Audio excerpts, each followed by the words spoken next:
हो पाएंगे। अगर डर नहीं रहेगा तभी लोग फ्रीली वोट कर पाएंगे।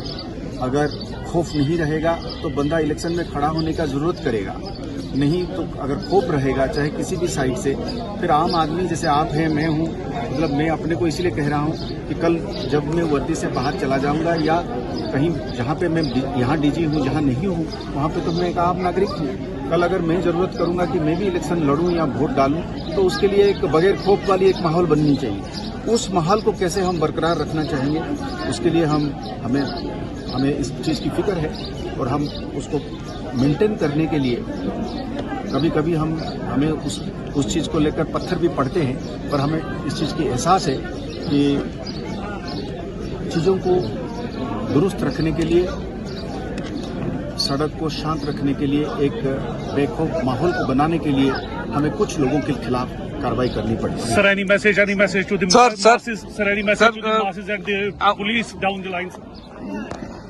So the message from a police officer, be of whichever rank he is always this, that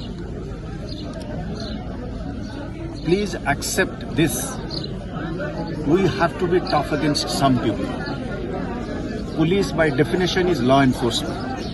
आप मेरे से आज इस वक्त बात कर सकते हैं क्योंकि आपको पथराव नहीं था, आप आए मेरे पास, टाइमली आप आए। आप जब जाएंगे आपको उम्मीद रहेगी कि आप घर में पहुंचेंगे, बीच में आपको खलल नहीं पड़ेगी, आप किसी तरीके की परेशानी में नहीं आएंगे, अचानक कहीं किस जगह पे फंसेंगे नहीं, कोई आपको रोकेगा नहीं मारे।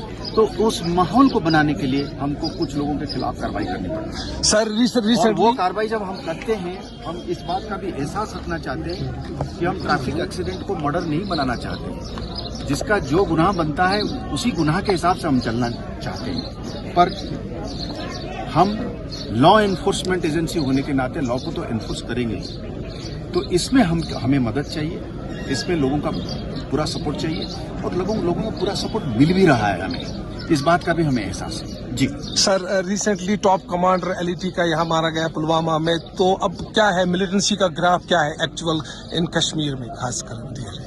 ऐसा है, मैं कहीं और एक जगह पे मैंने ये बताया कि हम एक टेररिज्म, जो रेजिडेंट टेररिज्म से हम फॉरेन टेररिज्म की तरफ जा रहे हैं। रेजिडेंट टेररिज्म का मतलब हो गया कि हमारे अपने लड़के जो तादाद में जो है शामिल होते थे वो कम होने लगा है।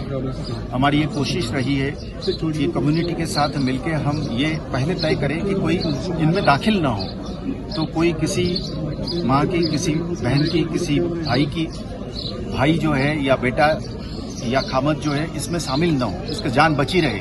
और जब इस तरीके का कोई भी रिक्रूटमेंट होता है, हमारा पहला ये कोशिश रहती है कि गया क्यों, उसको कैसे रोका जाए।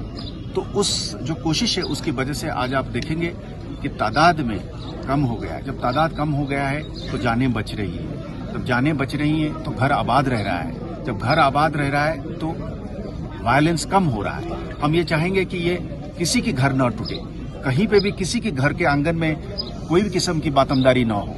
अब फॉरेन टेररिज्म है, अब आज के दिन में 70-80 लोग आ गए हैं, वहां से आते हैं, वो बराबर कोशिश करते हैं आने के लिए। जब आते हैं वहां से बंदूक लेके आते हैं, आईडी लेके आते हैं। पिछले दिनों में उन्होंने इलेक्ट्रिक के खंभा उड़ाने की कोशिश करी, तो इलेक्ट्रिक खंभे से तो हम सब लोगों को बिजली मिलती है, आपको भी बिजली मिलता है, आपके टेलीफोन भी उसी से चार्ज होता है। तो वहां से लोग पैसा तो लेके नहीं आते हैं, मेडिसिन तो लेके नहीं आते हैं, नौकरी तो नहीं लेके आते हैं, अस्पताल तो नहीं लेके आते हैं बंदूक लेके आते हैं। तो मेरा तो ये गुजारिश रहेगा कि वहां आने के बाद जो लोग उनको सपोर्ट करते हैं, चंद लोग हैं, घर में रखने की कोशिश करते हैं, उनको एक जगह से दूसरे जगह ले जाने में उनको मदद करते हैं, छिपाने की कोशिश करते हैं, हम मजबूर हैं उनके खिलाफ कार्रवाई करने के लिए, सख्त कार्रवाई करने की, ताकि बाकी लोग बचे रहे। 100 में से एक आदमी को हम उसके खिलाफ कार्रवाई करने में हम मजबूर हैं, ताकि 99 लोग शांति में रहें, अमन में रहें, खुशहाली में रहें, तरक्की करें।